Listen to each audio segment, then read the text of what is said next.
أعوذ بالله من الشيطان الرجيم بسم الله الرحمن الرحيم ياسين والقرآن الحكيم إنك لمن المرسلين على صراط مستقيم تنزيل العزيز الرحيم لتنذر قوما ما أنذر آباؤهم فهم غافلون لقد حق القول على أكثرهم فهم لا يؤمنون إنا جعلنا في أعناقهم أغلالا فهي إلى الأذقان فهم مقمحون وجعلنا من بين أيديهم سدا ومن خلفهم سدا فأغشيناهم فهم لا يبصرون وسواء عليهم أنذرتهم أم لم تنذرهم لا يؤمنون إنما تنذر من اتبع الذكر وخشي الرحمن بالغيب فبشره بمغفرة وأجر كريم إنا نحن نحيي الموتى ونكتب ما قدموا وآثارهم وكل شيء أحصيناه في إمام مبين واضرب لهم مثلا أصحاب القرية إذ جاءها المرسلون إذ أرسلنا إليهم اثنين فكذبوهما فعززنا بثالث فقالوا إنا إليكم مرسلون قالوا ما أنتم إلا بشر مثلنا وما أنزل الرحمن من شيء إن أنتم إلا تكذبون قالوا ربنا يعلم إنا إليكم لمرسلون وما علينا إلا البلاغ المبين قالوا إنا تطيرنا بكم لئن لم تنتهوا لنرجمنكم وليمسنكم منا عذاب أليم قالوا طائركم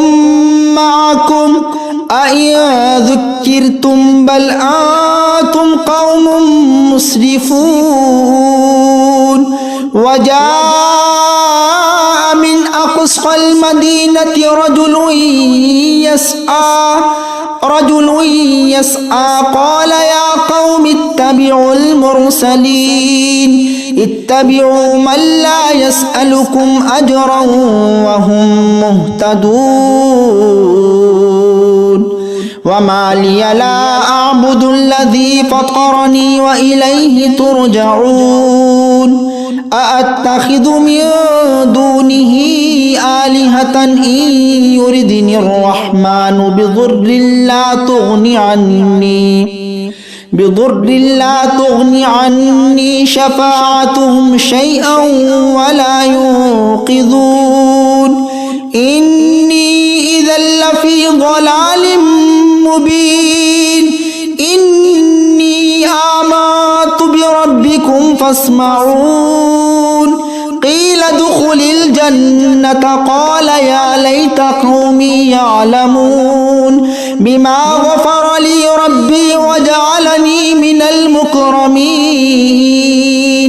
وما أنزلنا على قومه من بعده من جود من السماء وما كنا منزلين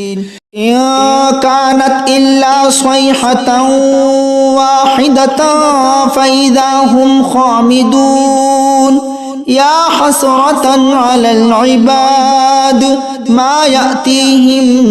من رسول إلا كانوا به يستهزئون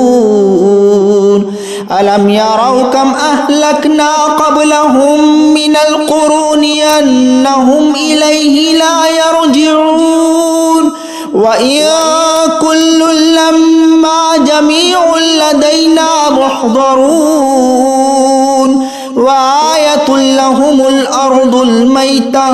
أحييناها وأخرجنا منها حبا فمنه يأكلون وجعلنا فيها جنات من نخيل وأعناب وفجرنا فيها من العيون ليأكلوا من ثمره وما عملته أيديهم أفلا يشكرون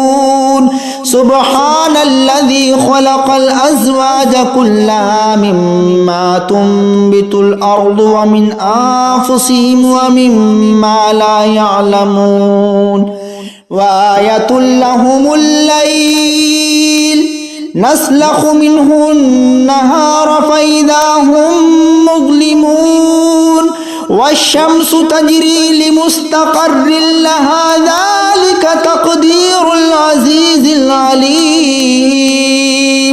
والقمر قدرناه منازل حتى عاد كالعرجون القديم لا الشمس ينبغي لها أن تدرك القمر ولا الليل سابق النهار وكل في فلك يسبحون وآية لهم أنا حملنا ذريتهم في الفلك المشحون وخلقنا لهم من مثله ما يركبون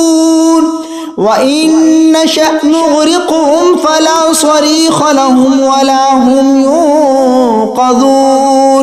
إلا رحمة منا ومتاعا إلى حين وإذا قيل لهم اتقوا ما بين أيديكم وما خلفكم لعلكم ترحمون وما تأتيهم من آية من آيات ربهم إلا كانوا عنها معرضين وإذا قيل لهم أنفقوا مما رزقكم الله قال الذين كفروا للذين آمنوا أنطعم من لو يشاء الله أطعمه إن أنتم إلا في ضلال مبين ويقولون متى هذا الوعد إن كنتم صادقين ما ينظرون إلا صيحة واحدة تأخذهم وهم يخصمون فلا يستطيعون توصية ولا إلى أهلهم يرجعون ونفخ في الصور فإذا هم من الأجداث إلى ربهم ينسلون قالوا يا ويلنا من بعثنا من مرقدنا هذا ما وعد الرحمن وصدق المرسلون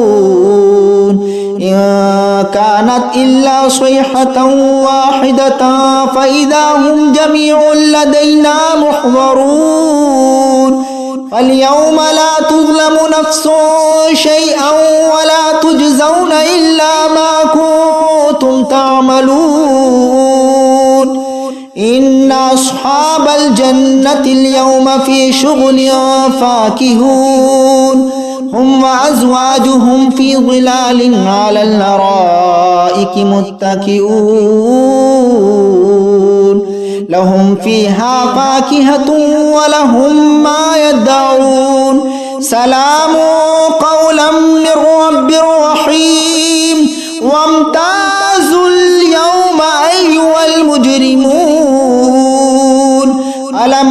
أعهد إليكم يا بني آدم ألا تعبدوا الشيطان إنه لكم عدو مبين وأن اعبدوني هذا صراط مستقيم ولقد أضل منكم جبلا كثيرا أفلم تكونوا تعقلون هذه جهنم التي كنتم توعدون اصلوها اليوم بما كنتم تكفرون اليوم نختم على أفواههم وتكلمنا أيديهم وتشهدهم أرجلهم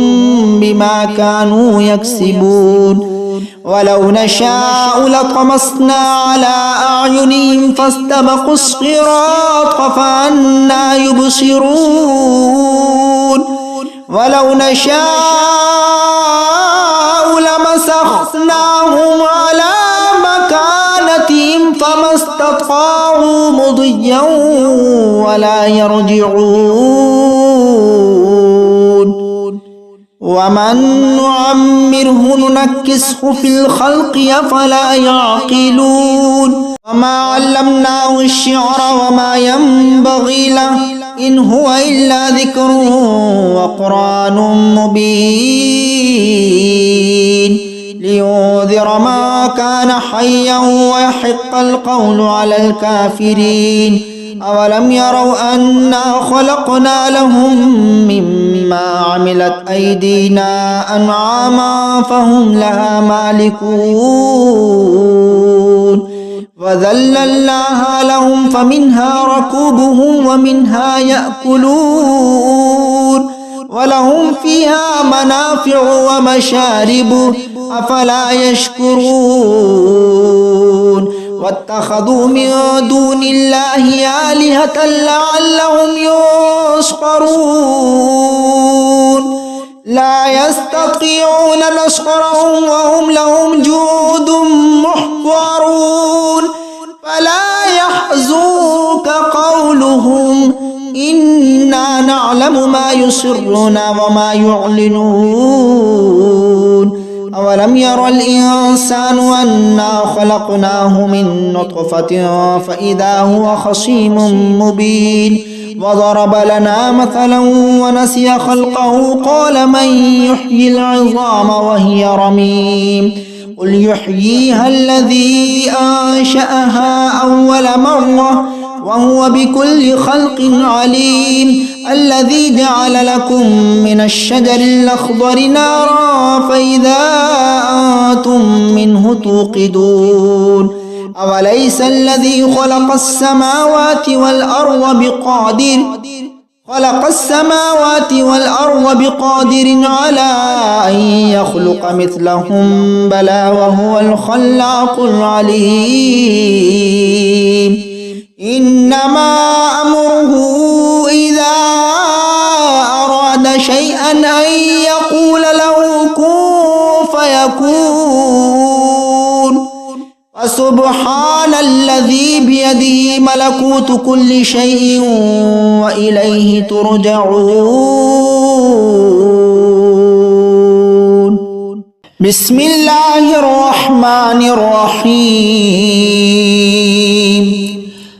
الرحمن علم القرآن خلق الإنسان علمه البيان الشمس والقمر بحسبان والنجم والشجر يسجدان والسماء رفعها ووضع الميزان ألا تطغوا في الميزان وأقيموا الوزن بالقسط ولا تخسروا الميزان والأرض وضعها للأنام فيها فاكهة والنخل ذات الأكمام والحب ذو العصف والريحان فبأي آلاء ربكما تكذبان خلق الإنسان من صلصال كالفخار وخلق الجان من مارج من نار فبأي آلاء ربكما تكذبان رب المشرقين ورب المغربين فبأي آلاء ربكما تكذبان مرج البحرين يلتقيان بينهما برزخ لا يبغيان فبأي آلاء ربكما تكذبان يخرج منهما اللؤلؤ والمرجان فبأي آلاء ربكما تكذبان وله الجوار المنشآت في البحر كالأعلام فبأي آلاء ربكما تكذبان كل من عليها فان ويبقى وجه ربك ذو الجلال والإكرام فبأي آلاء ربكما تكذبان يسأله ما في السماوات والأرض كل يوم هو في شأن فبأي آلاء ربكما تكذبان سنفرغ لكم أيها الثقلان فبأي آلاء ربكما تكذبان يا معشر الجن والإنس إن استطعتم أن تنفذوا من أقطار السماوات والأرض فانفذوا لا تنفذون إلا بسلطان فبأي آلاء ربكما تكذبان يرسل عليكما شواظ من نار ونحاس فلا تنتصران فبأي آلاء ربكما تكذبان فإذا شقت السماء فكانت وردة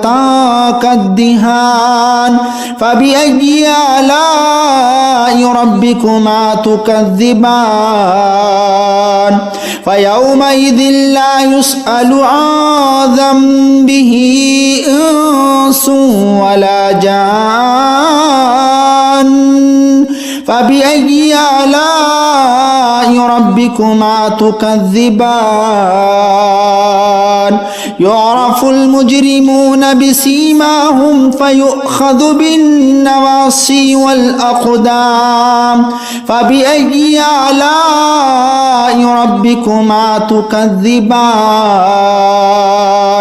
هذه جهنم التي يكذب بها المجرمون يطوفون بينها وبين حميم آن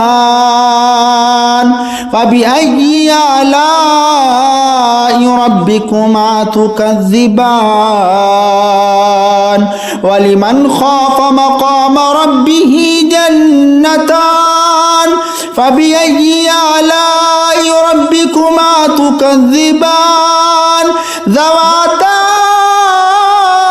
أفنان فبأي آلاء ربكما تكذبان فيهما عينان تجريان فبأي آلاء ربكما تكذبان فيهما من كل فاكهة زوجان فبأي آلاء ربكما تكذبان متكئين على فرش بطائنها من استبرق وجنى الجنتين دان فبأي آلاء ربكما تكذبان فيهن قاصرات الطرف لم يطمثهن إنس قبلهم ولا جان فبأي آلاء ربكما تكذبان كأنهن الياقوت والمرجان فبأي آلاء ربكما تكذبان هل جزاء الإحسان إلا الإحسان فبأي آلاء ربكما تكذبان ومن دونهما جنتان فبأي آلاء ربكما تكذبان مدهامتان فبأي آلاء ربكما تكذبان فيهما عينان نضاختان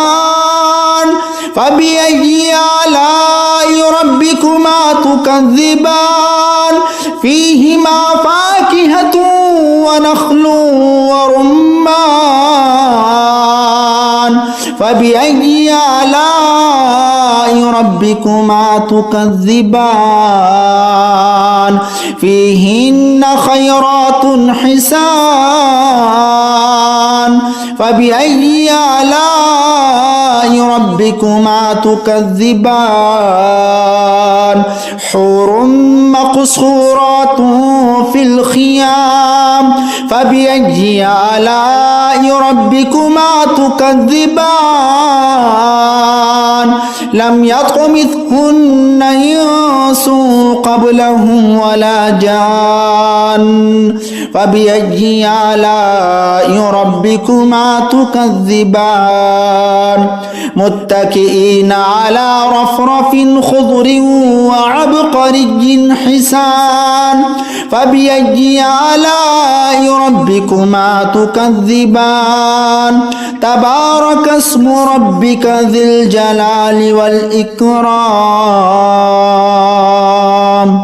بسم الله الرحمن الرحيم تبارك الذي بيده الملك وهو على كل شيء قدير الذي خلق الموت والحياة ليبلوكم أيكم أحسن عملا وهو العزيز الغفور الذي خلق 7 سماوات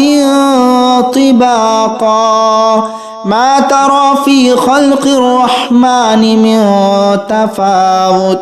فرجع البصر هل ترى من فطور ثم رجع البصر كرتين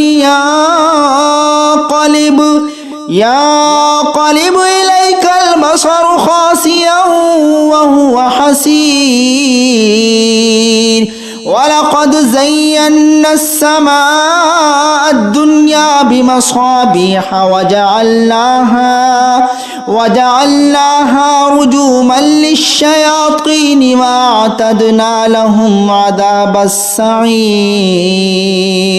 وللذين كفروا بربهم عذاب جهنم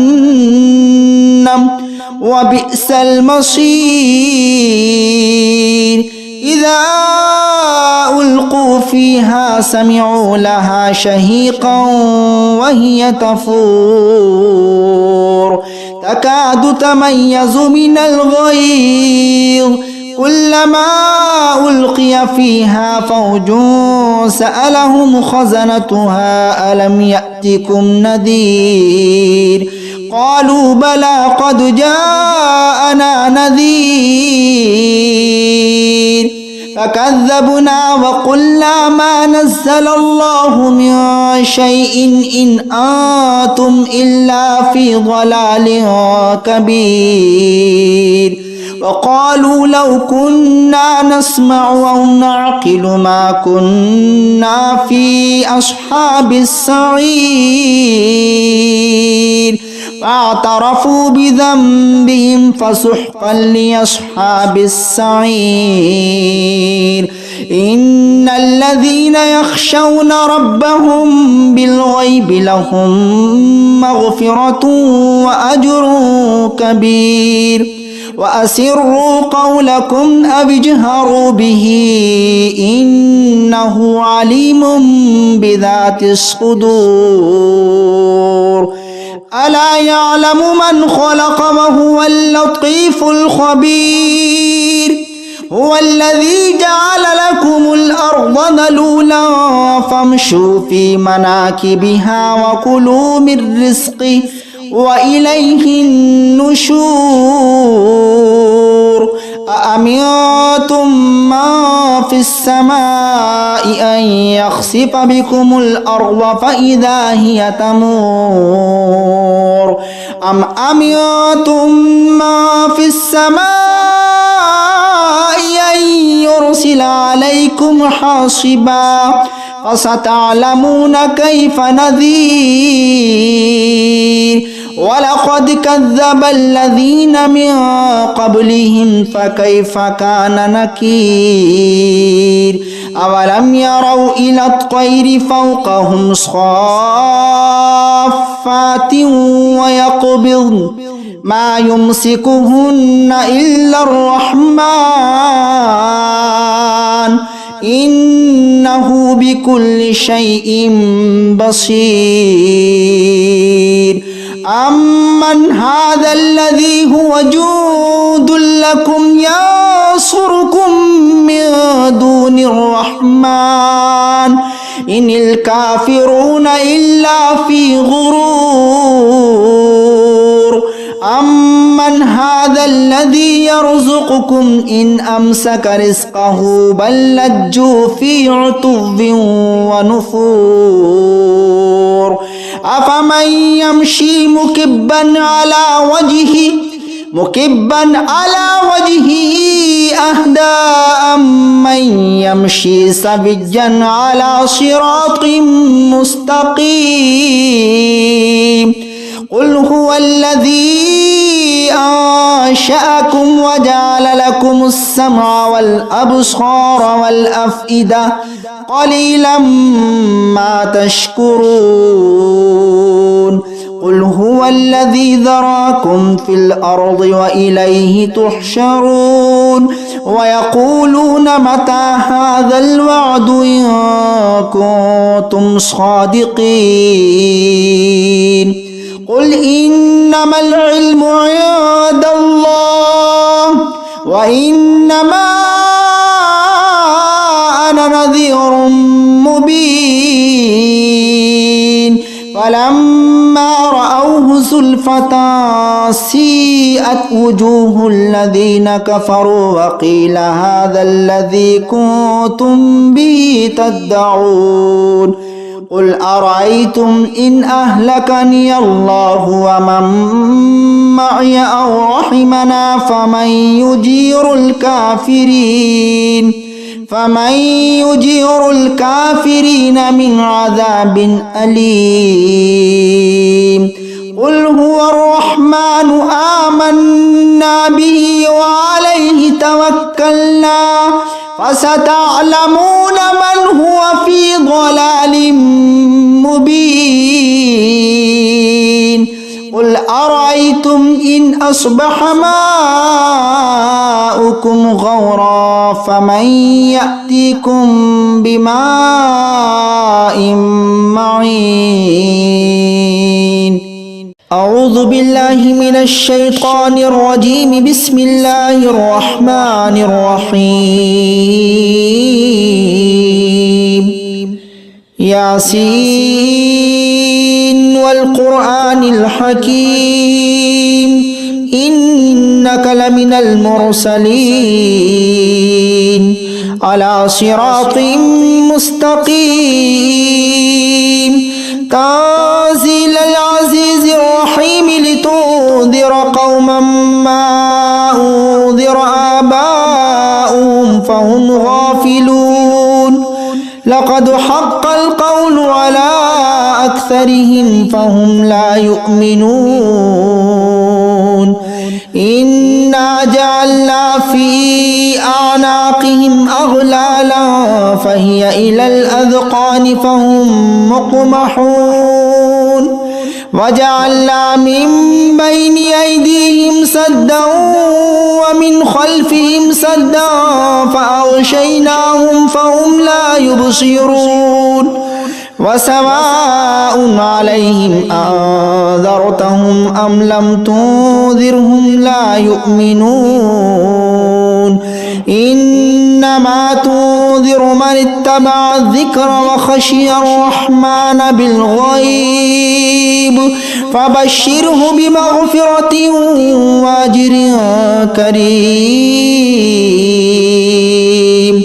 إنا نحن نحيي الموتى ونكتب ما قدموا وآثارهم وكل شيء أحصيناه في إمام مبين واضرب لهم مثلا أصحاب القرية إذ جاءها المرسلون إذ أرسلنا إليهم اثنين فكذبوهما فعززنا بثالث فقالوا إنا إليكم مرسلون قالوا ما أنتم إلا بشر مثلنا وما أنزل الرحمن من شيء إن أنتم إلا تكذبون قالوا ربنا يعلم إنا إليكم لمرسلون وما علينا إلا البلاغ المبين قالوا إنا تطيرنا بكم لئن لم تنتهوا لنرجمنكم وليمسنكم منا عذاب أليم قالوا طائركم معكم أئن ذكرتم بل أنتم قوم مسرفون وجاء من أقصى المدينة رجل يسعى قال يا قوم اتبعوا المرسلين اتبعوا من لا يسألكم أجرا وهم مهتدون وما لي لا أعبد الذي فطرني وإليه ترجعون أأتخذ من دونه آلهة إن يردني الرحمن بضر لا تغني عني شفاعتهم شيئا ولا ينقذون إني إذا لفي ضلال مبين إني آمنت بربكم فاسمعون قيل ادخل الجنة قال يا ليت قومي يعلمون بما غفر لي ربي وجعلني من المكرمين وما أنزلنا على قومه من بعده من جود من السماء وما كنا منزلين إن كانت إلا صيحة واحدة فإذا هم خامدون يا حسرة على العباد ما يأتيهم من رسول إلا كانوا به يستهزئون ألم يروا كم أهلكنا قبلهم من القرون أنهم إليه لا يرجعون وإن كل لما جميع لدينا محضرون وآية لهم الأرض الميتة أحييناها وأخرجنا منها حبا فمنه يأكلون وجعلنا فيها جنات من نخيل وأعناب وفجرنا فيها من العيون ليأكلوا من ثمره وما عملته أيديهم أفلا يشكرون سبحان الذي خلق الأزواج كلها مما تنبت الأرض ومن أنفسهم ومما لا يعلمون وآية لهم الليل نسلخ منه النهار فإذا هم مظلمون والشمس تجري لمستقر لها ذلك تقدير العزيز العليم والقمر قدرناه منازل حتى عاد كالعرجون القديم لا الشمس ينبغي لها أن تدرك القمر ولا الليل سابق النهار وكل في فلك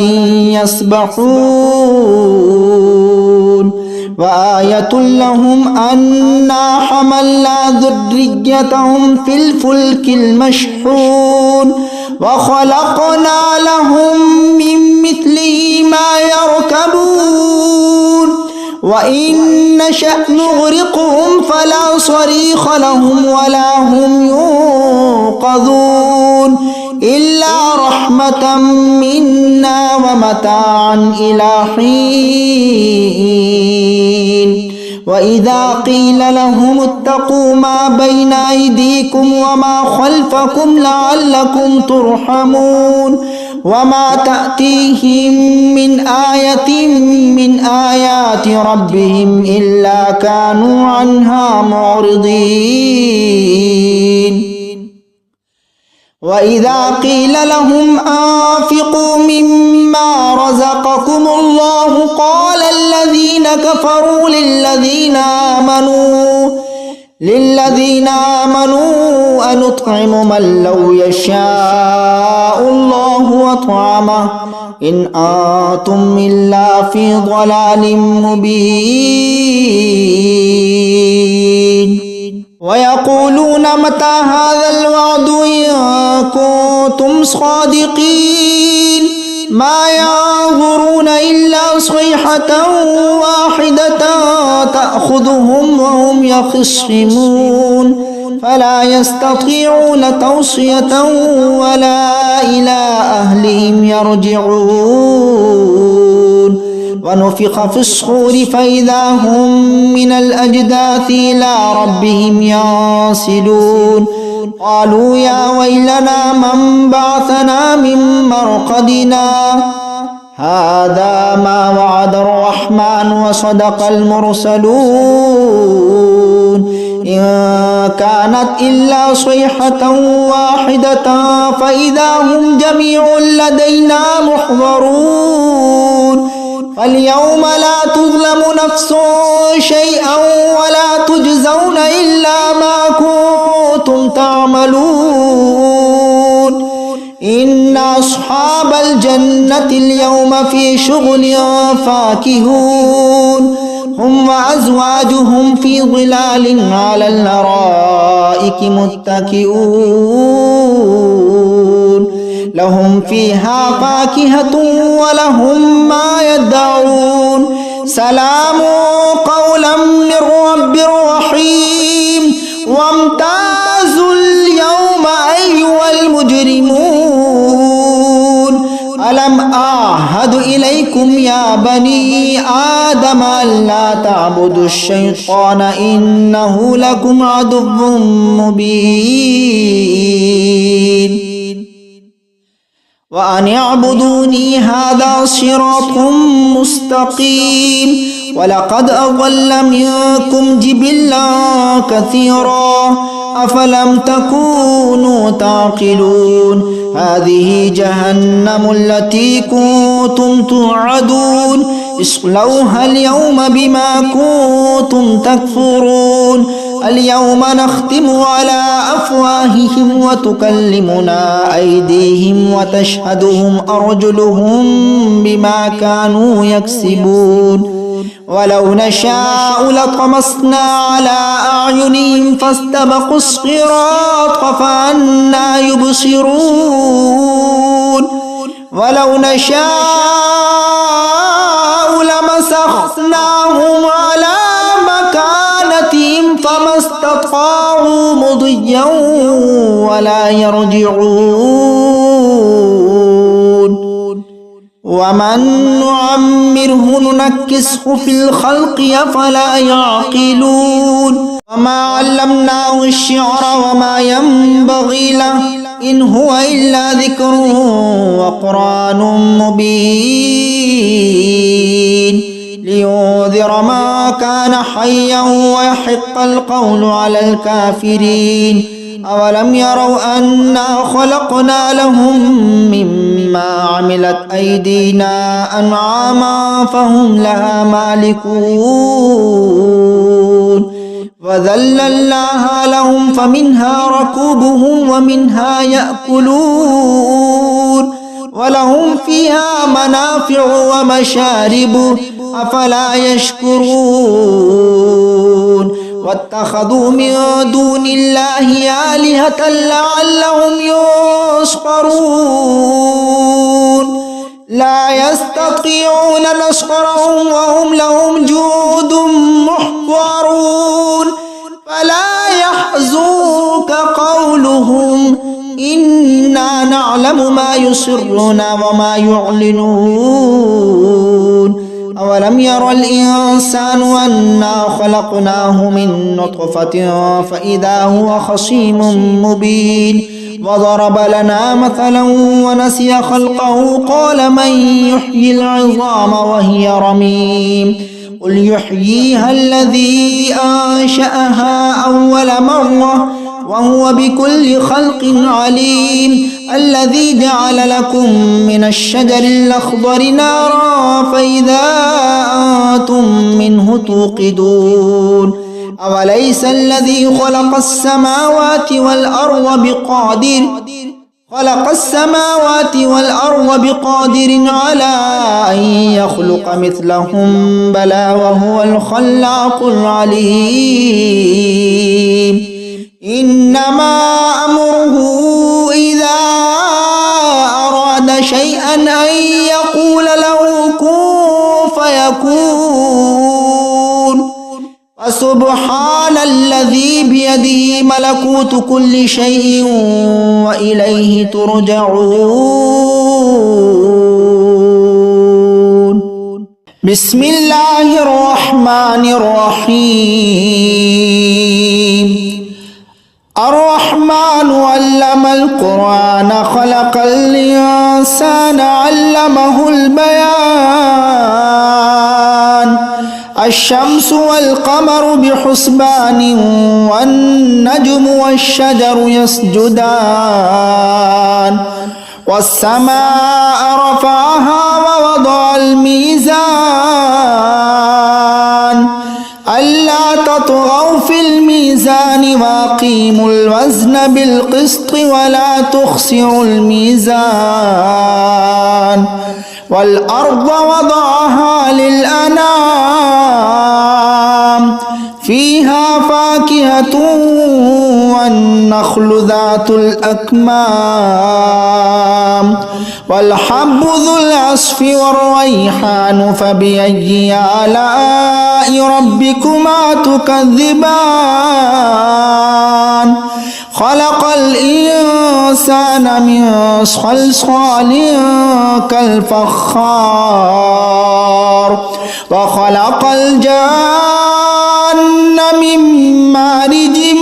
من نار فبأي آلاء ربكما تكذبان رب المشرقين ورب المغربين فبأي آلاء ربكما تكذبان مرج البحرين يلتقيان بينهما برزخ لا يبغيان فبأي آلاء ربكما تكذبان يخرج منهما اللؤلؤ والمرجان فبأي آلاء ربكما تكذبان وله الجوار المنشآت في البحر كالأعلام فبأي آلاء ربكما تكذبان كل من عليها فان ويبقى وجه ربك ذو الجلال والإكرام فبأي آلاء ربكما تكذبان يسأله ما في السماوات والأرض كل يوم هو في شأن فبأي آلاء ربكما تكذبان سنفرغ لكم أيها الثقلان فبأي آلاء ربكما تكذبان يا معشر الجن والإنس إن استطعتم أن تنفذوا من أقطار السماوات والأرض فانفذوا لا تنفذون إلا بسلطان فبأي آلاء ربكما تكذبان يرسل عليكما شواظ من نار ونحاس فلا تنتصران فبأي آلاء ربكما تكذبان فإذا شقت السماء فكانت وردة كالدهان فبأي آلاء ربكما تكذبان فيومئذ لا يسأل عن ذنبه إنس ولا جان فبأي آلاء ربكما تكذبان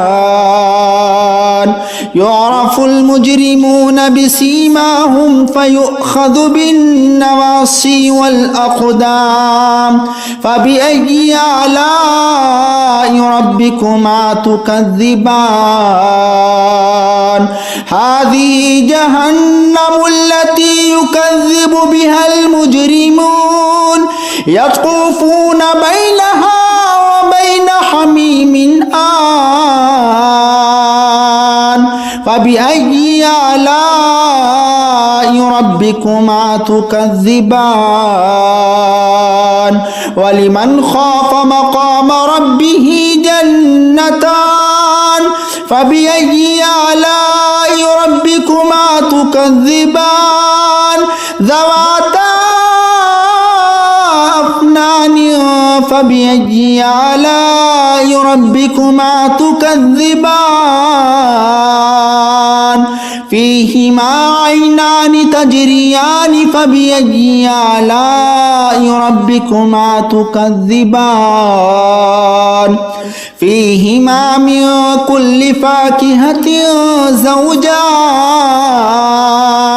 فبأي آلاء ربكما تكذبان متكئين على فرش بطائنها من استبرق وجنى الجنتين دان فبأي آلاء ربكما تكذبان فيهن قاصرات الطرف لم يطمثهن إنس قبلهم ولا جان فبأي آلاء ربكما تكذبان كأنهن الياقوت والمرجان فبأي آلاء ربكما تكذبان هل جزاء الإحسان إلا الإحسان فبأي آلاء ربكما تكذبان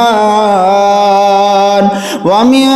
دونهما جنتان فبأي آلاء ربكما تكذبان مدهامتان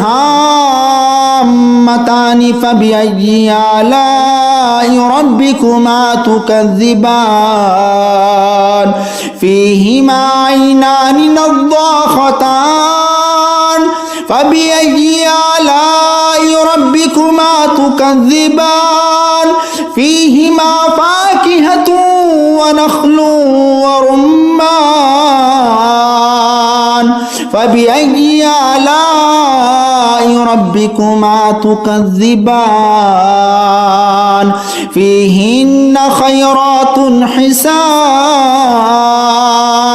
فبأي آلاء ربكما تكذبان حور مقصورات في الخيام فبأي آلاء ربكما تكذبان لم يطمثهن إنس قبلهم ولا جان فبأي آلاء ربكما تكذبان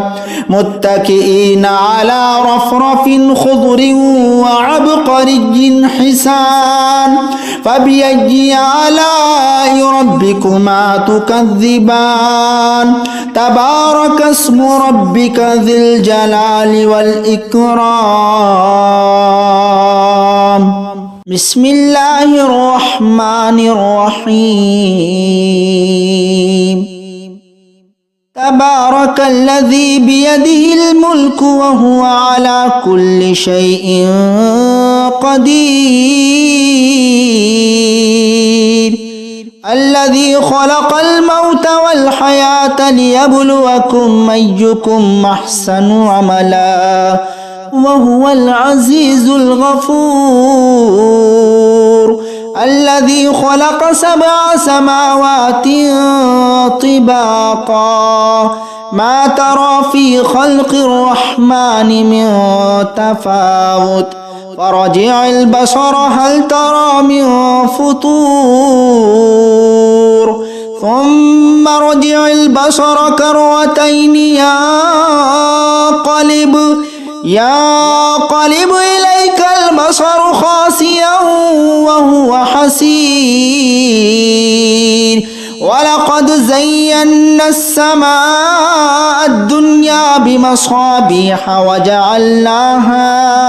وجعلناها رجوما للشياطين وأعتدنا لهم عذاب السعير وللذين كفروا بربهم عذاب جهنم وبئس المصير إذا ألقوا فيها سمعوا لها شهيقا وهي تفور تكاد تميز من الغيظ كلما ألقي فيها فوج سألهم خزنتها ألم يأتكم نذير قالوا بلى قد جاءنا نذير فكذبنا وقلنا ما نزل الله من شيء إن أنتم إلا في ضلال كبير وقالوا لو كنا نسمع أو نعقل ما كنا في أصحاب السعير فاعترفوا بذنبهم فسحقا لأصحاب السعير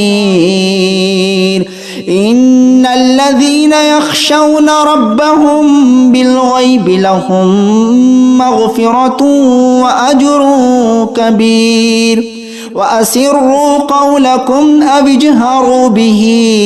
إنه عليم بذات الصدور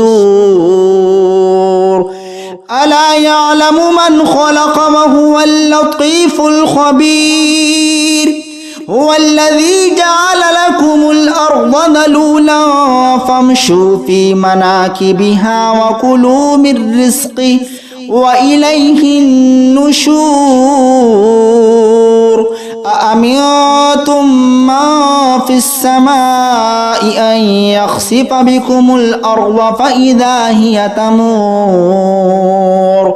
أم أمنتم من في السماء أن يرسل عليكم حاصبا فستعلمون كيف نذير ولقد كذب الذين من قبلهم فكيف كان نكير أولم يروا إلى الطير فوقهم صافات ويقبضن ما يمسكهن إلا الرحمن إنه بكل شيء بصير أمن هذا الذي هو جند لكم ينصركم من دون الرحمن إن الكافرون إلا في غرور أمن هذا الذي يرزقكم إن أمسك رزقه بل لجوا في عتو ونفور أفمن يمشي مكبا على وجهه أهدى أمن يمشي سويا على صراط مستقيم قل هو الذي أنشأكم وجعل لكم السمع والأبصار والأفئدة قليلا ما تشكرون قل هو الذي ذراكم في الأرض وإليه تحشرون ويقولون متى هذا الوعد إن كنتم صادقين قل إنما العلم عند الله وإنما أنا نذير مبين فلما رأوه زلفة سيئت وجوه الذين كفروا وقيل هذا الذي كنتم به تدعون قل أرأيتم إن أهلكني الله ومن معي أو رحمنا فمن يجير الكافرين من عذاب أليم قل هو الرحمن آمنا به وعليه توكلنا فستعلمون من هو في ضلال مبين قل أرأيتم إن أصبح ماؤكم غورا فمن يأتيكم بماء معين أعوذ بالله من الشيطان الرجيم بسم الله الرحمن الرحيم ياسين والقرآن الحكيم إنك لمن المرسلين على صراط مستقيم تنزيل العزيز الرحيم لتنذر قوما ما أنذر آباؤهم فهم غافلون لقد حق القول على أكثرهم فهم لا يؤمنون إنا جعلنا في أعناقهم أغلالا فهي إلى الأذقان فهم مقمحون وجعلنا من بين أيديهم سدا ومن خلفهم سدا فأغشيناهم فهم لا يبصرون وسواء عليهم أنذرتهم أم لم تنذرهم لا يؤمنون إنما تنذر من اتبع الذكر وخشي الرحمن بالغيب فبشره بمغفرة وأجر كريم إنا نحن نحيي الموتى ونكتب ما قدموا وآثارهم وكل شيء أحصيناه في إمام مبين واضرب لهم مثلا أصحاب القرية إذ جاءها المرسلون إذ أرسلنا إليهم اثنين فكذبوهما فعززنا بثالث فقالوا إنا إليكم مرسلون قالوا ما أنتم إلا بشر مثلنا وما أنزل الرحمن من شيء إن أنتم إلا تكذبون قالوا ربنا يعلم إنا إليكم لمرسلون وما علينا إلا البلاغ المبين قالوا إنا تطيرنا بكم لئن لم تنتهوا لنرجمنكم وليمسنكم منا عذاب أليم قالوا طائركم معكم أئن ذكرتم بل أنتم قوم مسرفون وجاء من أقصى المدينة رجل يسعى قال يا قوم اتبعوا المرسلين اتبعوا من لا يسألكم أجرا وهم مهتدون وما لي لا أعبد الذي فطرني وإليه ترجعون أأتخذ من دونه آلهة إن يردني الرحمن بضر لا تغني عني شفاعتهم شيئا ولا ينقذون إني إذا لفي ضلال مبين إني آمنت بربكم فاسمعون قيل ادخل الجنة قال يا ليت قومي يعلمون بما غفر لي ربي وجعلني من المكرمين وما أنزلنا على قومه من بعده من جود من السماء وما كنا منزلين إن كانت إلا صيحة واحدة فإذا هم خامدون يا حسرة على العباد ما يأتيهم من رسول إلا كانوا به يستهزئون ألم يروا كم أهلكنا قبلهم من القرون أنهم إليه لا يرجعون وإن كل لما جميع لدينا محضرون وآية لهم الأرض الميتة أحييناها وأخرجنا منها حبا فمنه يأكلون وجعلنا فيها جنات من نخيل وأعناب وفجرنا فيها من العيون ليأكلوا من ثمره وما عملته أيديهم أفلا يشكرون سبحان الذي خلق الأزواج كلها مما تنبت الأرض ومن أنفسهم ومما لا يعلمون وآية لهم الليل نسلخ منه النهار فإذا هم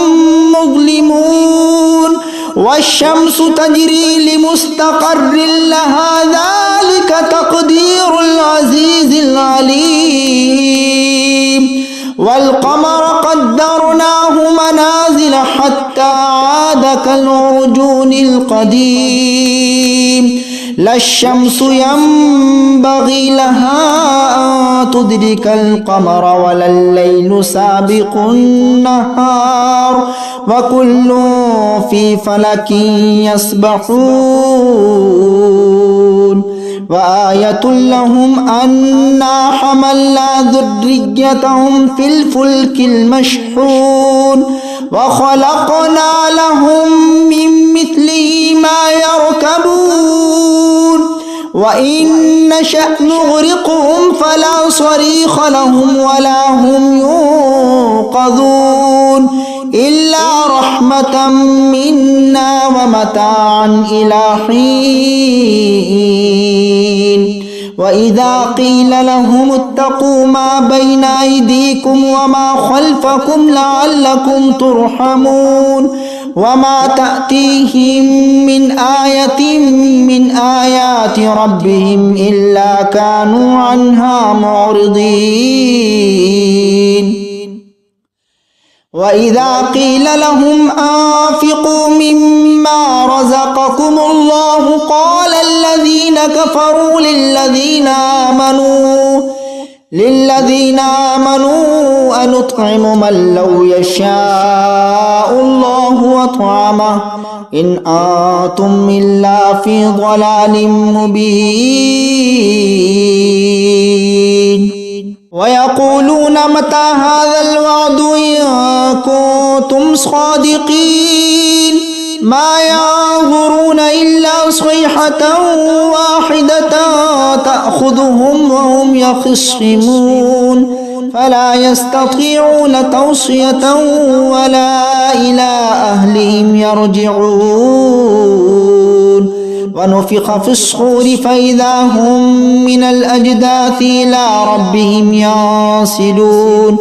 قالوا يا ويلنا من بعثنا من مرقدنا هذا ما وعد الرحمن وصدق المرسلون إن كانت إلا صيحة واحدة فإذا هم جميع لدينا محضرون فاليوم لا تظلم نفس شيئا ولا تجزون إلا ما كنتم تعملون إن أصحاب الجنة اليوم في شغل فاكهون هم وأزواجهم في ظلال على الأرائك متكئون لهم فيها فاكهة ولهم ما يدعون سلام قولا من رب رحيم وامتازوا اليوم أيها المجرمون ألم وعهد إليكم يا بني آدم ألا تعبدوا الشيطان إنه لكم عدو مبين وأن اعبدوني هذا صراط مستقيم ولقد أضل منكم جبلا كثيرا أفلم تكونوا تعقلون هذه جهنم التي كنتم توعدون اصلوها اليوم بما كنتم تكفرون اليوم نختم على أفواههم وتكلمنا أيديهم وتشهدهم أرجلهم بما كانوا يكسبون ولو نشاء لطمسنا على أعينهم فاستبقوا الصراط فأنى يبصرون ولو نشاء لمسخناهم على مكانتهم فما استطاعوا مضيا ولا يرجعون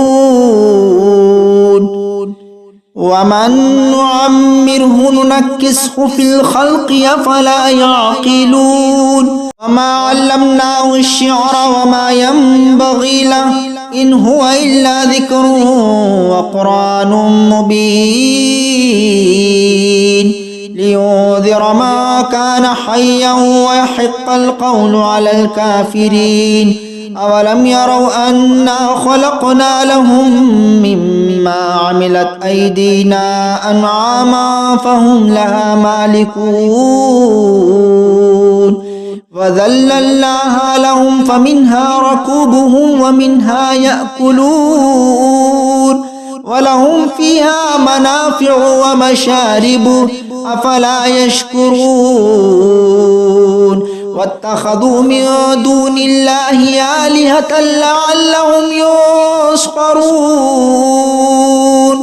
لا يستطيعون نصرهم وهم لهم جند محضرون فلا يحزنك قولهم إنا نعلم ما يسرون وما يعلنون أولم ير الإنسان أنا خلقناه من نطفة فإذا هو خصيم مبين وضرب لنا مثلا ونسي خلقه قال من يحيي العظام وهي رميم قل يحييها الذي أنشأها أول مرة وهو بكل خلق عليم الذي جعل لكم من الشجر الأخضر نارا فإذا أنتم منه توقدون أوليس الذي خلق السماوات والأرض بقادر على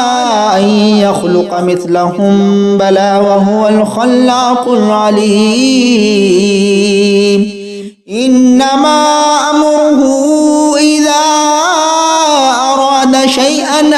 يقول له كن فيكون فسبحان الذي بيده ملكوت كل شيء وإليه ترجعون بسم الله الرحمن الرحيم الرحمن علم القرآن خلق الإنسان علمه البيان الشمس والقمر بحسبان والنجم والشجر يسجدان والسماء رفعها ووضع الميزان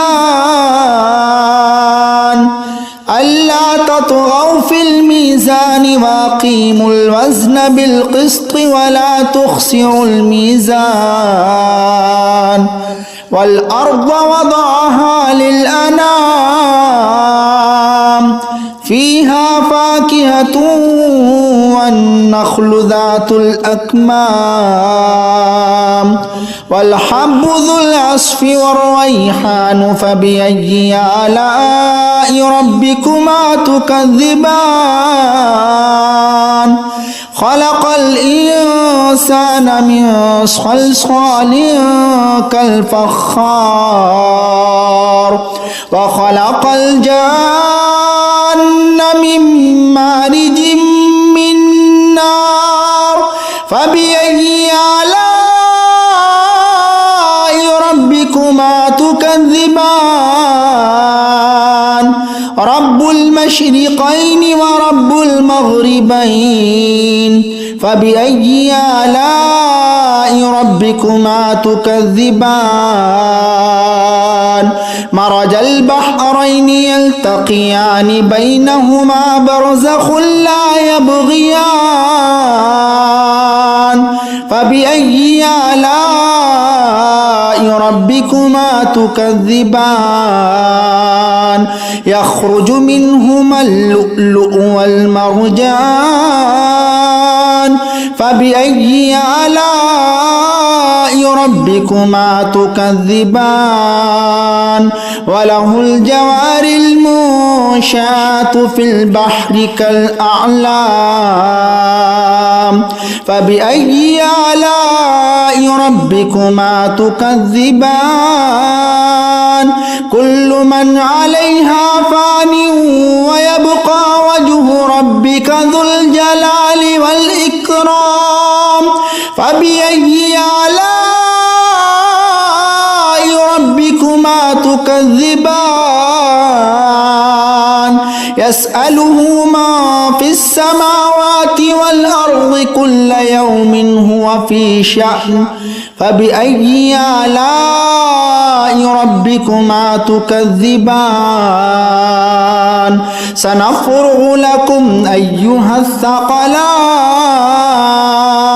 فبأي آلاء ربكما تكذبان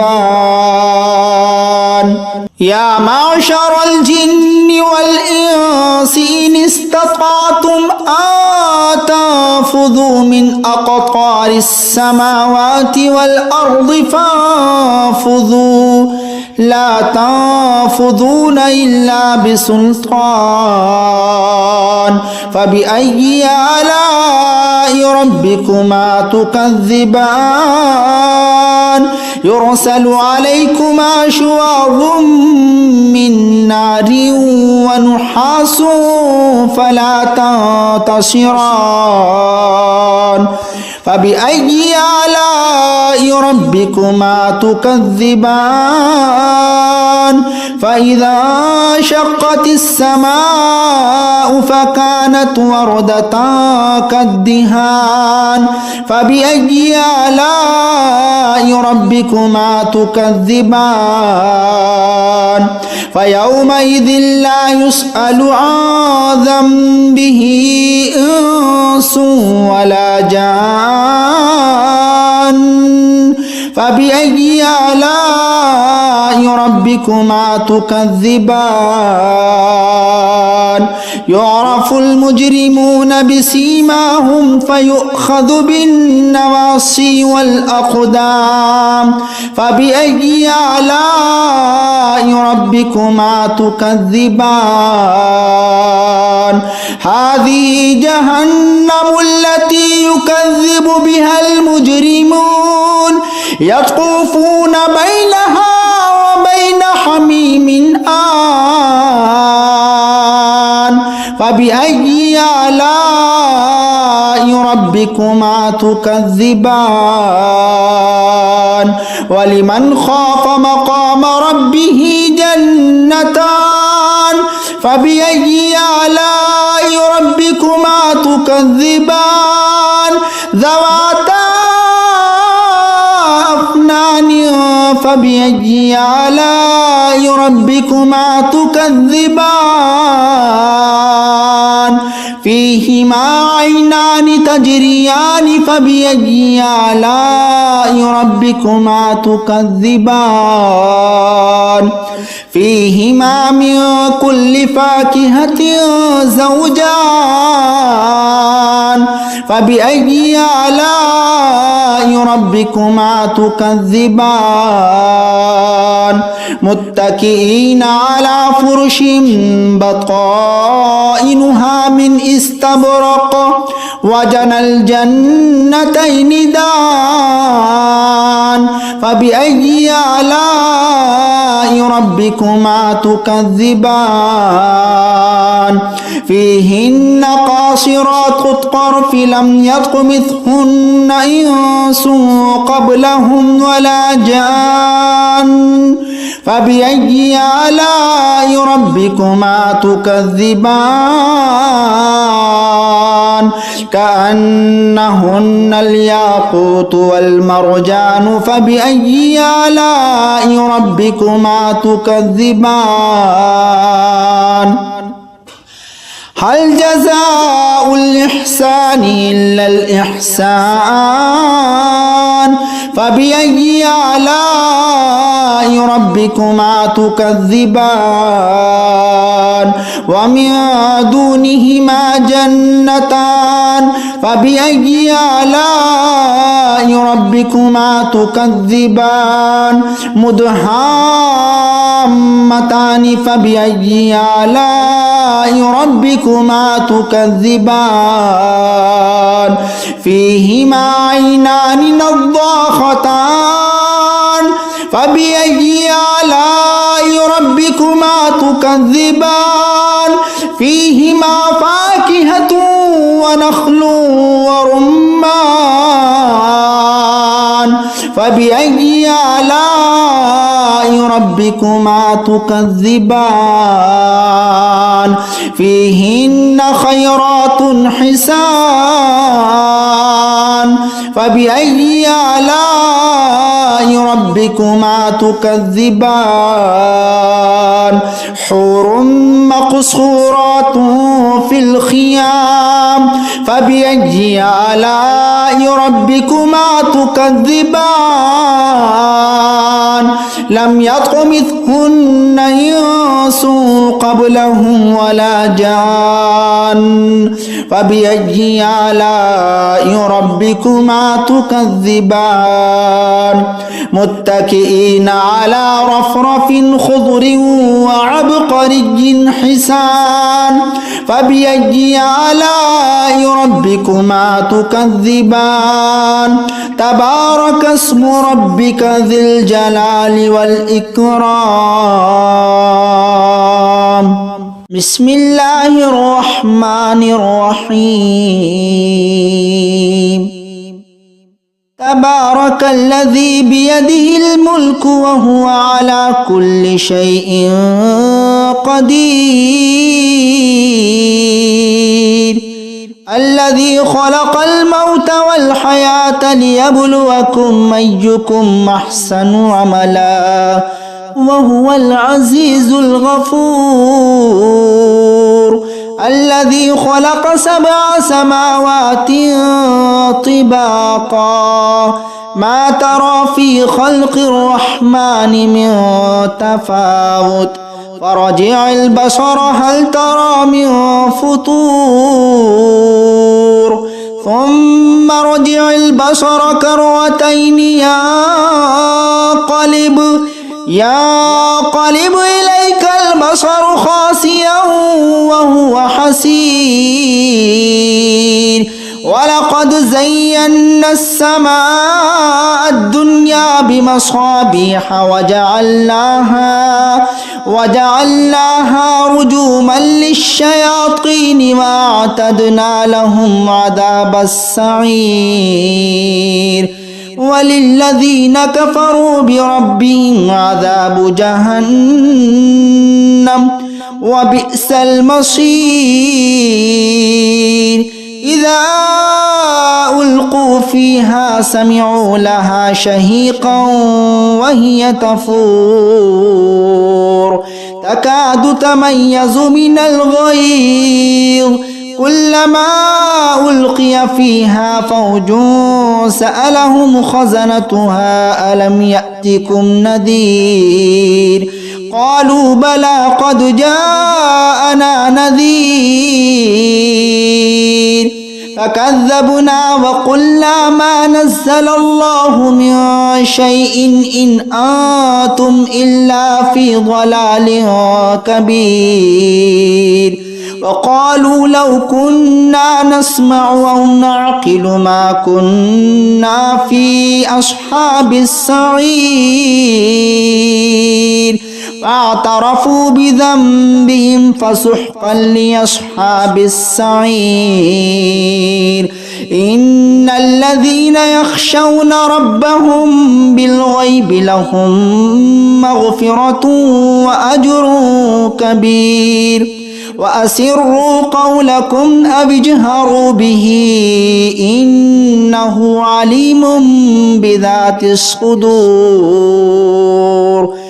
ألا يعلم من خلق وهو اللطيف الخبير هو الذي جعل لكم الأرض ذلولا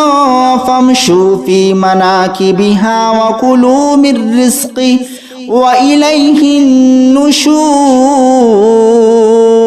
أأمنتم من في السماء أن يخسف بكم الأرض فإذا هي تمور أم أمنتم من في السماء أن يرسل عليكم حاصبا فستعلمون كيف نذير ولقد كذب الذين من قبلهم فكيف كان نكير أولم يروا إلى الطير فوقهم صافات ويقبضن ما يمسكهن إلا الرحمن إنه بكل شيء بصير أمن هذا الذي هو جند لكم ينصركم من دون الرحمن إن الكافرون إلا في غرور أمن هذا الذي يرزقكم إن أمسك رزقه بل لجوا في عتو ونفور أفمن يمشي مكبا على وجهه أهدى أمن يمشي سويا على صراط مستقيم قل هو الذي أنشأكم وجعل لكم السمع والأبصار والأفئدة قليلا ما تشكرون قل هو الذي ذراكم في الأرض وإليه تحشرون ويقولون متى هذا الوعد إن كنتم صادقين قل إنما العلم عند الله وإنما أنا نذير مبين فلما رأوه زلفة سيئت وجوه الذين كفروا وقيل هذا الذي كنتم به تدعون قل أرأيتم إن أهلكني الله ومن معي أو رحمنا فمن يجير الكافرين من عذاب أليم قل هو الرحمن آمنا به وعليه توكلنا فستعلمون من هو في ضلال مبين قل أرأيتم إن أصبح ماؤكم غورا فمن يأتيكم بماء معين أعوذ بالله من الشيطان الرجيم بسم الله الرحمن الرحيم ياسين والقرآن الحكيم إنك لمن المرسلين على صراط مستقيم تنزيل العزيز الرحيم لتنذر قوما ما أنذر آباؤهم فهم غافلون لقد حق القول على أكثرهم فهم لا يؤمنون إنا جعلنا في أعناقهم أغلالا فهي إلى الأذقان فهم مقمحون وجعلنا من بين أيديهم سدا ومن خلفهم سدا فأغشيناهم فهم لا يبصرون وسواء عليهم أنذرتهم أم لم تنذرهم لا يؤمنون إنما تنذر من اتبع الذكر وخشي الرحمن بالغيب فبشره بمغفرة وأجر كريم إنا نحن نحيي الموتى ونكتب ما قدموا وآثارهم وكل شيء أحصيناه في إمام مبين واضرب لهم مثلا أصحاب القرية إذ جاءها المرسلون إذ أرسلنا إليهم 2 فكذبوهما فعززنا بثالث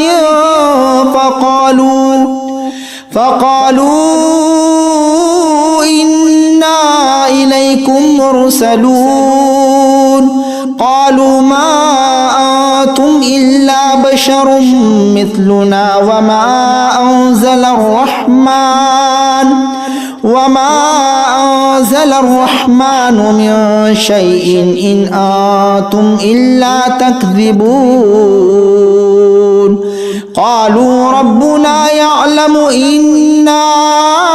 إليكم لمرسلون وما علينا إلا البلاغ المبين قالوا إنا تطيرنا بكم لئن لم تنتهوا لنرجمنكم وليمسنكم منا عذاب أليم قالوا طائركم معكم أئن ذكرتم بل أنتم قوم مسرفون وجاء من أقصى المدينة رجل يسعى قال يا قوم اتبعوا المرسلين اتبعوا من لا يسألكم أجرا وهم مهتدون وما لي لا أعبد الذي فطرني وإليه ترجعون أأتخذ من دونه آلهة إن يردني الرحمن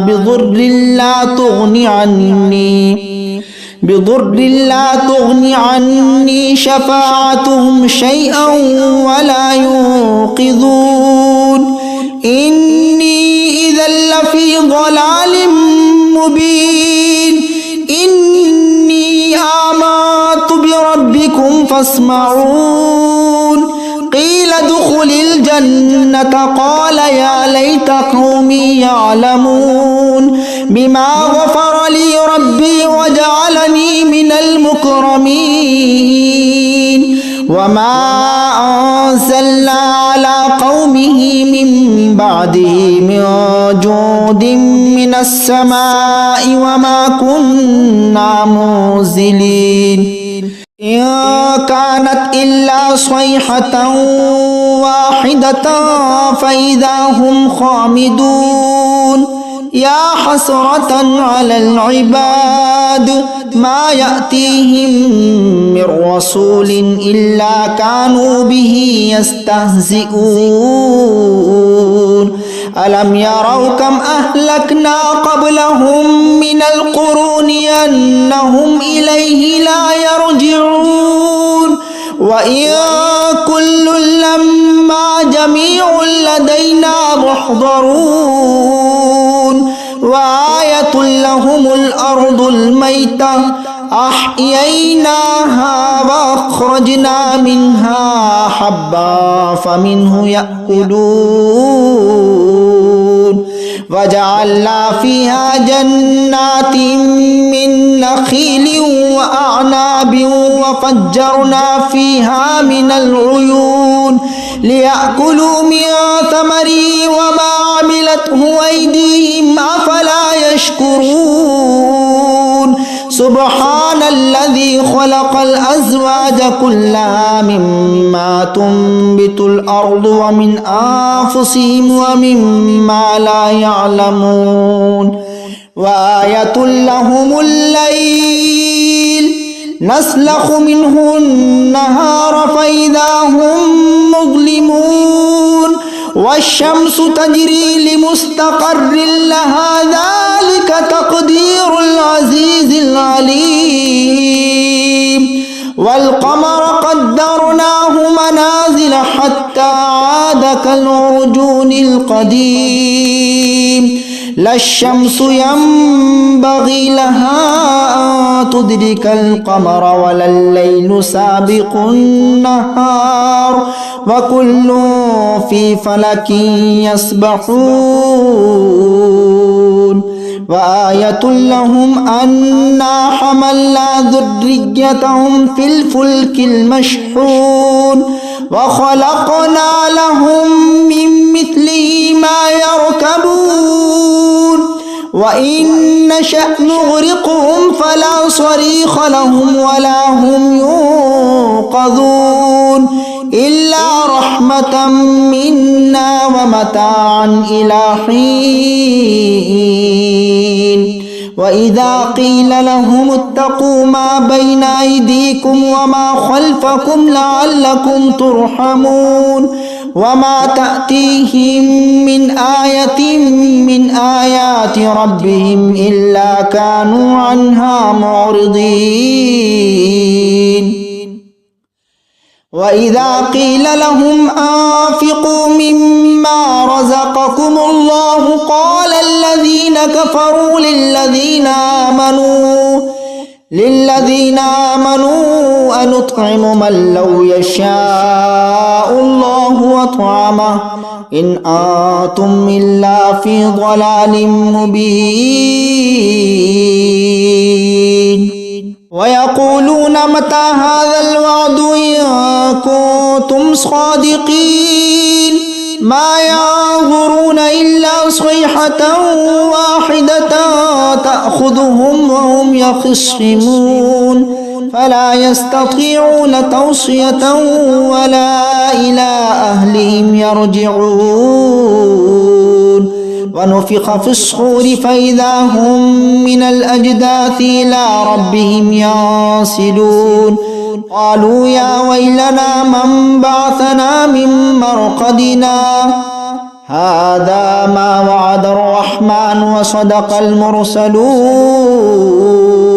إن كانت إلا صيحة واحدة فإذا هم جميع لدينا محضرون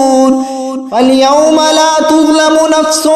شيئا ولا تجزون إلا ما كنتم تعملون إن أصحاب الجنة اليوم في شغل فاكهون هم وأزواجهم في ظلال على الأرائك متكئون لهم فيها فاكهة ولهم ما يدعون سلام قولا من رب رحيم وامتازوا اليوم أيها المجرمون ألم أعهد إليكم يا بني آدم ألا تعبدوا الشيطان إنه لكم عدو مبين وأن اعبدوني هذا صراط مستقيم ولقد أضل منكم جبلا كثيرا أفلم تكونوا تعقلون هذه جهنم التي كنتم توعدون اصلوها اليوم بما كنتم تكفرون اليوم نختم على أفواههم وتكلمنا أيديهم وتشهدهم أرجلهم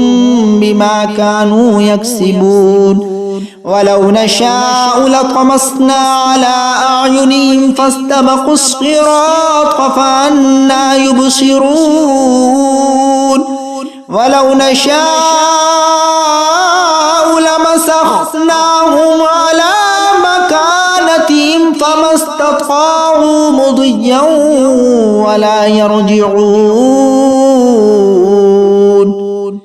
ومن نعمره ننكسه في الخلق أفلا يعقلون وما علمناه الشعر وما ينبغي له إن هو إلا ذكر وقرآن مبين لينذر ما كان حيا ويحق القول على الكافرين أولم يروا أنا خلقنا لهم مما عملت أيدينا أنعاما فهم لها مالكون وذللناها لهم فمنها ركوبهم ومنها يأكلون ولهم فيها منافع ومشارب أفلا يشكرون واتخذوا من دون الله آلهة لعلهم ينصرون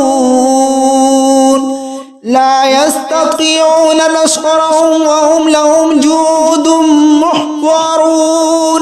فلا يحزنك قولهم إنا نعلم ما يسرون وما يعلنون أولم ير الإنسان أنا خلقناه من نطفة فإذا هو خصيم مبين وضرب لنا مثلا ونسي خلقه قال من يحيي العظام وهي رميم قل يحييها الذي أنشأها أول مرة وهو بكل خلق عليم الذي جعل لكم من الشجر الأخضر نارا فإذا أنتم منه توقدون أوليس الذي خلق السماوات والأرض بقادر على أن يخلق مثلهم بلى وهو الخلاق العليم إنما أمره إذا أراد شيئا أن يقول له كن فيكون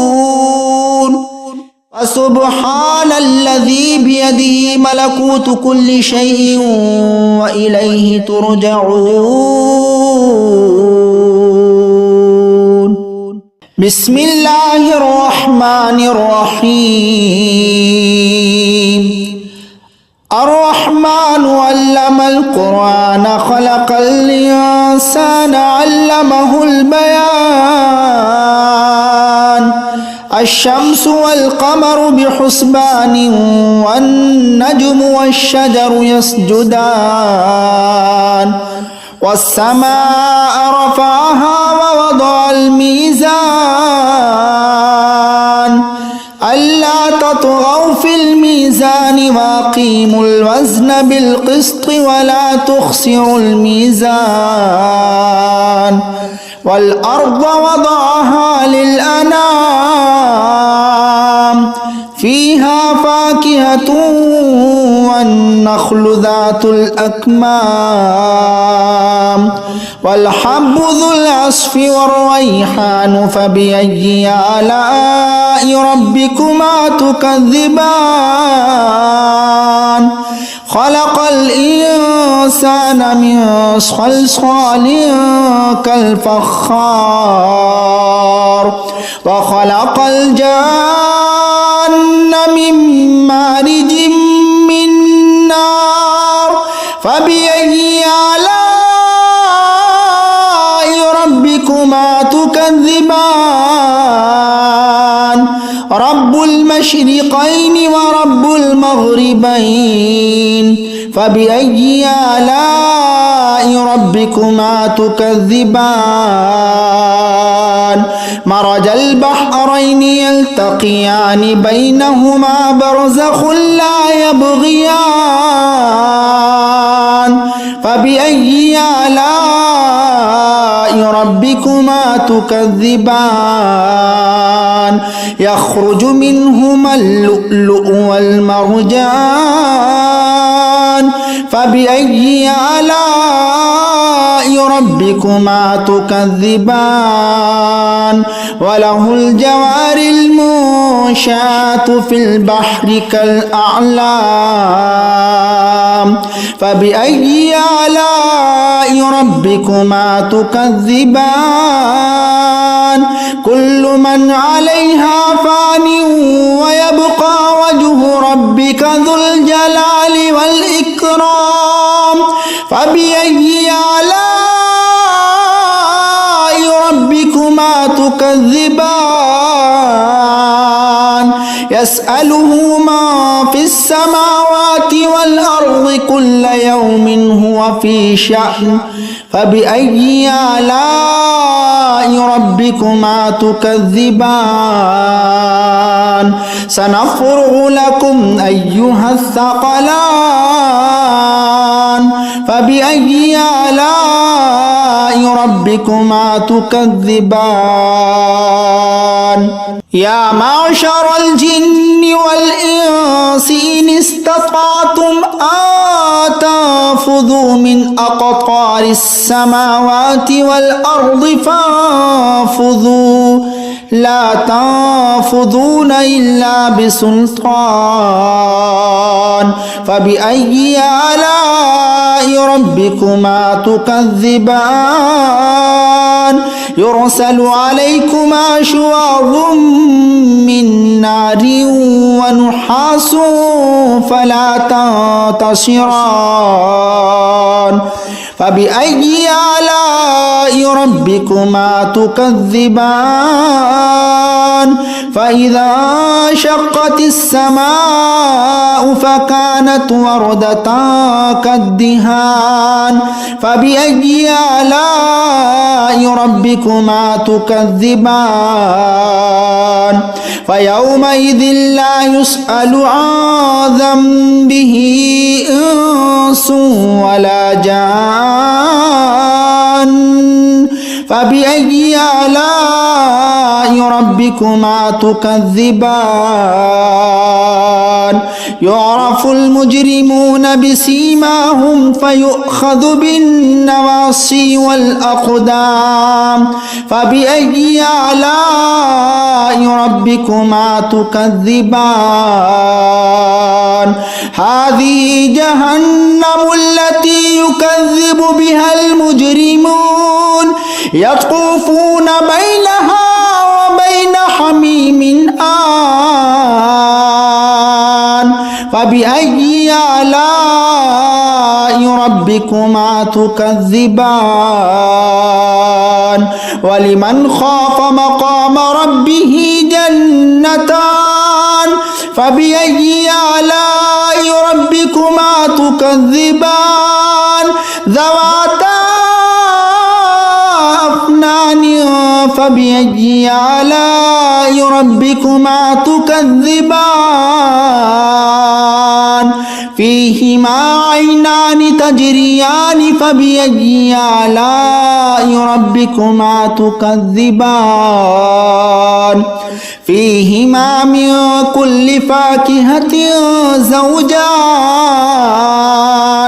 فبأي آلاء ربكما تكذبان متكئين على فرش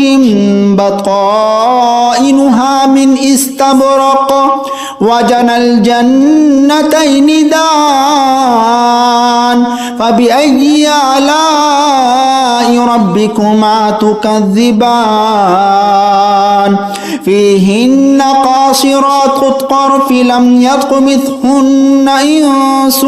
قبلهم ولا جان فبأي آلاء ربكما تكذبان كأنهن الياقوت والمرجان فبأي آلاء ربكما تكذبان هل جزاء الإحسان إلا الإحسان فبأي آلاء ربكما تكذبان ومن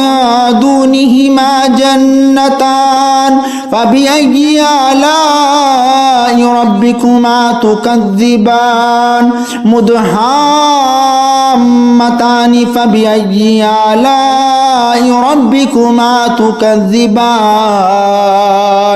فيهما عينان نضاختان فبأي آلاء ربكما تكذبان فيهما فاكهة ونخل ورمان فبأي آلاء ربكما تكذبان فيهن خيرات حسان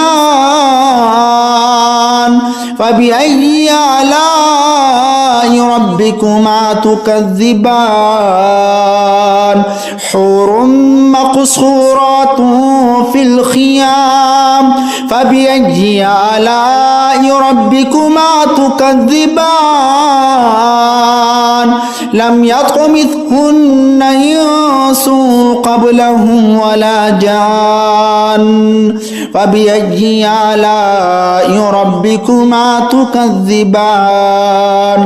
متكئين على رفرف خضر وعبقري حسان فبأي آلاء ربكما تكذبان تبارك اسم ربك ذي الجلال والإكرام بسم الله الرحمن الرحيم تبارك الذي بيده الملك وهو على كل شيء قدير الذي خلق الموت والحياة ليبلوكم أيكم أحسن عملا وهو العزيز الغفور الذي خلق 7 سماوات طباقا ما ترى في خلق الرحمن من تفاوت فرجع البصر هل ترى من فطور ثم رجع البصر كرتين ينقلب إليك البصر خاسئا وهو حسير ولقد زينا السماء الدنيا بمصابيح وجعلناها رجوما للشياطين وأعتدنا لهم عذاب السعير وللذين كفروا بربهم عذاب جهنم وبئس المصير إذا ألقوا فيها سمعوا لها شهيقا وهي تفور تكاد تميز من الغيظ كلما ألقي فيها فوج سألهم خزنتها ألم يأتكم نذير قالوا بلى قد جاءنا نذير فكذبنا وقلنا ما نزل الله من شيء إن أنتم إلا في ضلال كبير وقالوا لو كنا نسمع أو نعقل ما كنا في أصحاب السعير فاعترفوا بذنبهم فسحقا لأصحاب السعير إن الذين يخشون ربهم بالغيب لهم مغفرة وأجر كبير وأسروا قولكم أو اجهروا به إنه عليم بذات الصدور ألا يعلم من خلق وهو اللطيف الخبير هو الذي جعل لكم الأرض ذلولا فامشوا في مناكبها وكلوا من رزقه وإليه النشور أأمنتم من في السماء أن يخسف بكم الأرض فإذا هي تمور أم أمنتم من في السماء أن يرسل عليكم حاصبا فستعلمون كيف نذير ولقد كذب الذين من قبلهم فكيف كان نكير أولم يروا إلى الطير فوقهم صافات ويقبضن ما يمسكهن إلا الرحمن إنه بكل شيء بصير أمن هذا الذي هو جند لكم ينصركم من دون الرحمن إن الكافرون إلا في غرور أمن هذا الذي يرزقكم إن أمسك رزقه بل لجوا في عتو ونفور أفمن يمشي مكبا على وجهه أهدى من يمشي سويا على صراط مستقيم قل هو الذي أنشأكم وجعل لكم السمع والأبصار والأفئدة قليلا ما تشكرون قل هو الذي ذراكم في الأرض وإليه تحشرون ويقولون متى هذا الوعد إن كنتم صادقين قل إنما العلم عند الله وإنما أنا نذير مبين فلما رأوه زلفة سيئت وجوه الذين كفروا وقيل هذا الذي كنتم به تدعون قل أرأيتم إن أهلكني الله ومن معي أو رحمنا فمن يجير الكافرين من عذاب أليم قل هو الرحمن آمنا به وعليه توكلنا فستعلمون من هو في ضلال مبين قل أرأيتم إن أصبح ماؤكم غورا فمن يأتيكم بماء معين